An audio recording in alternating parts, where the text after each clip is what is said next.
Assalamualaikum warahmatullahi wabarakatuh. Apa kabar anak-anak ibu semuanya? Semoga kalian selalu diberi kesehatan dan selalu semangat meskipun kita pembelajaran dalam jarak jauh. Kali ini pembelajaran kita adalah tentang koordinat kartesius pada bab 2. Kalian lihat di sana ada gambar denah. Nah, denah perumahan. Jika kalian melihat denah perumahan, kalian akan melihat rumah sudah diatur sedemikian rupa, tampak tertata rapi dan dengan jalan yang bersambung satu dengan lainnya, seperti garis vertikal dan garis horizontal. Tentu semuanya itu mempunyai maksud dan tujuan agar lahan yang ada dapat dimanfaatkan seefisien mungkin dan semua rumah dapat memiliki akses jalan yang cukup memadai. Jika kalian cermati peta perumahan tersebut, menunjukkan bahwa setiap rumah memiliki posisi yang berbeda-beda terhadap titik tertentu yang biasanya disebut sistem koordinat. Agar kalian lebih mengerti lagi, maka kita pelajari sistem koordinat ini dengan baik ya. Kita lihat halaman berikutnya. Nah, kalian lihat di sini ada kata kunci. Kompetensi dasarnya kalian menjelaskan kedudukan titik dalam bidang koordinat kartesius yang dihubungkan dengan masalah kontekstual dan menyelesaikan masalah yang berkaitan dengan kedudukan titik dalam bidang koordinat kartesius.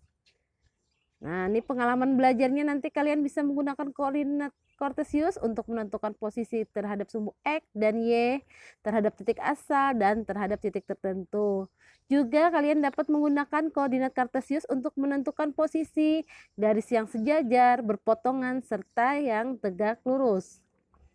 Ini peta konsepnya, kalian sambil dibuka juga bukunya ya. Ini pada halaman 43.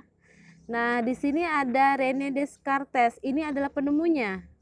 Kalian baca dengan seksama karena beliau ini adalah orang pertama yang menemukan sistem koordinat kartesius yang mengembangkan kalkulus modern untuk menyediakan jalan buat Newton menemukan kalkulus. Nah, kalau nanti kalian sampai kuliah, itu insya Allah ketemu dengan namanya materi kalkulus ya. Hikmah beliau ini yang kita dapat ambil itu adalah keyakinan yang sempurna dan mutlak terhadap keberadaan adanya Tuhan. Ingat, semua yang ada di bumi semuanya punya Tuhan. Dan semua objek di dunia ini adalah ciptaan Tuhan. Yang kedua, tidak mudah puas terhadap sesuatu yang didapatkan sehingga terus berpikir melakukan inovasi untuk menemukan sesuatu yang baru. Yang ketiga, manusia diciptakan oleh Tuhan dengan bentuk yang sempurna. Nah, seperti kalian sangat-sangat sempurna sudah, makanya manusia itu harus menggunakan akal dan pikirannya untuk memanfaatkan lingkungan dengan sebaik-baiknya. Apalagi di masa seperti ini kalian harus gunakan akal sehat ya. Yang keempat, saling membantu dan kerjasama sesama manusia agar terjadi interaksi yang positif dalam melakukan aktivitas dalam belajar. Kalian lihat di sini sistem koordinat ada peta alamat rumah Bu Badiah. Nah, Bu Badiah ini dari rumah Bu Badiah mau ke sekolah. Lihat kalian ada alamatnya. Bella dan Diva ingin berkunjung ke rumah gurunya, Bu Badiah. Namun mereka belum tahu alamat rumah gurunya secara pasti. Ibu Badiah hanya memberikan informasi bahwa rumahnya berjarak 1,78 km dari Jalan Diponegoro dan berjarak 2,13 km dari Jalan Sudirman. Nah, Bella dan Diva berangkat bersama dari sekolah dengan menggunakan sepeda. Mereka menempuh jalan yang berbeda. Warna merah adalah rute perjalanan yang dilalui Bella dan warna biru adalah rute perjalanan yang dilalui Diva, seperti yang ditunjukkan dalam peta.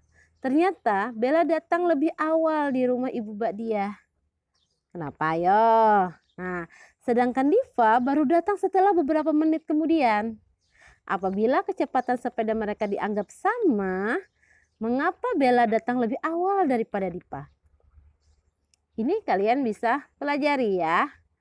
Ternyata dari kaitan masalah tadi, dari Diva dan Bella itu adalah berkaitan dengan koordinat kartesius. Nah, yuk. Kita lihat kegiatan kita 2.1, posisi titik terhadap sumbu X dan sumbu Y. Kita cermati. Nah, nih. Ayo kita amati titik-titik pada bidang koordinat kartesius memiliki jarak terhadap sumbu X dan sumbu Y. Coba sekarang amati posisi titik A, B, C, D, E, F, G, H terhadap sumbu X dan sumbu Y. Ingat, kalian harus paham dulu yang mana itu sumbu X, yang mana itu sumbu Y. Sumbu X itu adalah garis horizontal mendatar seperti itu. Kalau sumbu Y itu yang vertikal, yang ke atas. Sama kita dengan manusia ini harus kenal yang namanya hablum minallah, hablum minannas. Kita hanya dengan Allah ke atas, ingat. Dan hablum minannas juga dengan manusia. Jadi harus setara antara dengan Allah dan manusia. Ya. Nah itu. Kalian harus belajar juga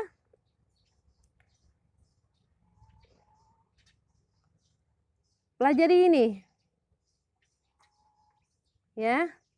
Pelajari, kalian belajar titik-titik di rumah. Cari buku streaming.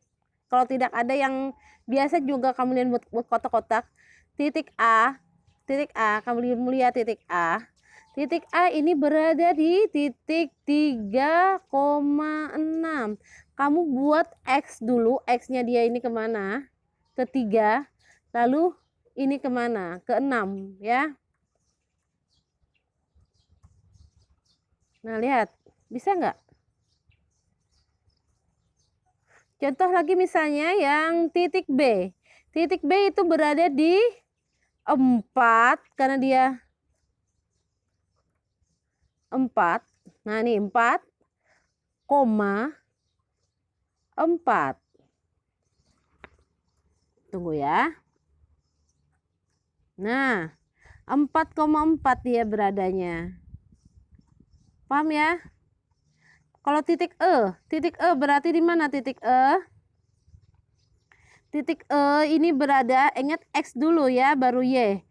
Titik E itu ada di negatif 5 atau min 5.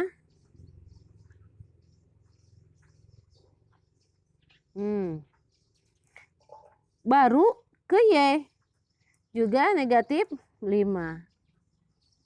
Nah, itu cara menentukan titiknya. Belajar di rumah benar-benar ya.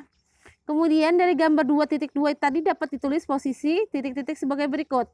Titik A berjarak 3 satuan dari sumbu Y dan berjarak 6 satuan dari sumbu X, ya kan?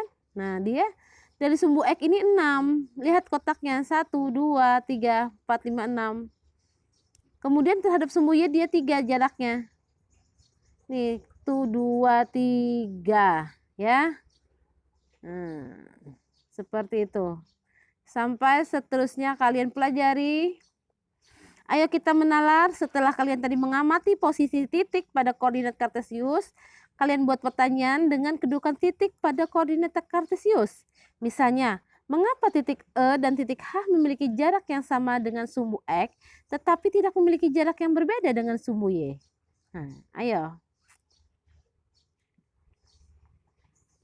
Titik E dan titik H itu jaraknya terhadap sumbu X sama.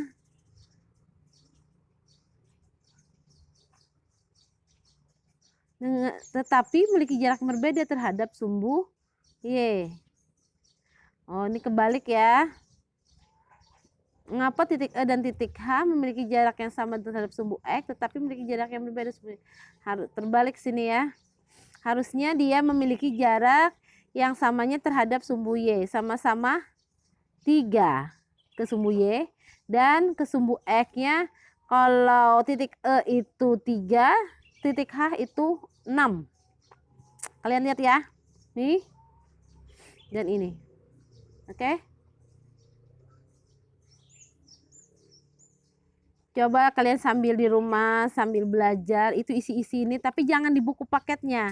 Karena buku paket itu bukan punya kamu, kecuali kamu beli, ya. Kalian tulis aja di buku catatannya. Jadi khusus matematika itu punya catatan tersendiri. Sama tugas-tugasnya juga harus di buku matematika ya. Jadi foto tugas.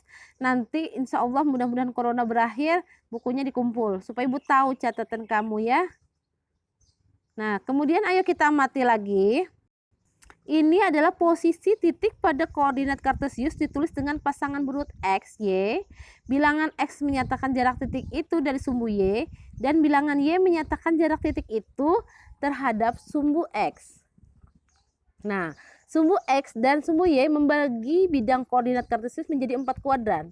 Kuadran 1, kuadran 2, kuadran 3, kuadran 4. Kalian lihat di sini. Di cerna ini kuadran 1.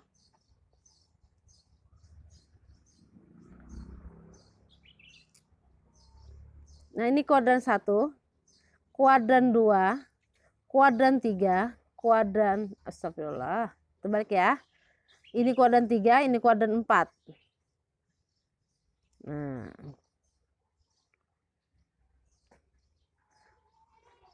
Ya. Pelajari ini di sini tadi bilang kuadran 1 ini daerahnya, yang positif keduanya. Kemudian kuadran 2 ini sama kita dengan kebalikan jarum jam. Kalau jarum jam arahnya ke kanan, ini ke kiri, supaya mengingatnya lah. Nah, jadi ini kuadran 2 itu daerahnya negatif positif, kuadran ketiga negatif negatif, kuadran keempat, nah, positif negatif. Ayo kita menalar. Silahkan kalian nalar ini dan diisi lagi ya keterangannya. Tugas kalian nanti adalah ini. Ayo kita berlatih 2.1 halaman 52. Ada di Google Form, sudah Ibu buatkan ya. Nah, sampai di situ dulu penjelasan dari Ibu. Salah hilap Ibu minta maaf. Wassalamualaikum warahmatullahi wabarakatuh.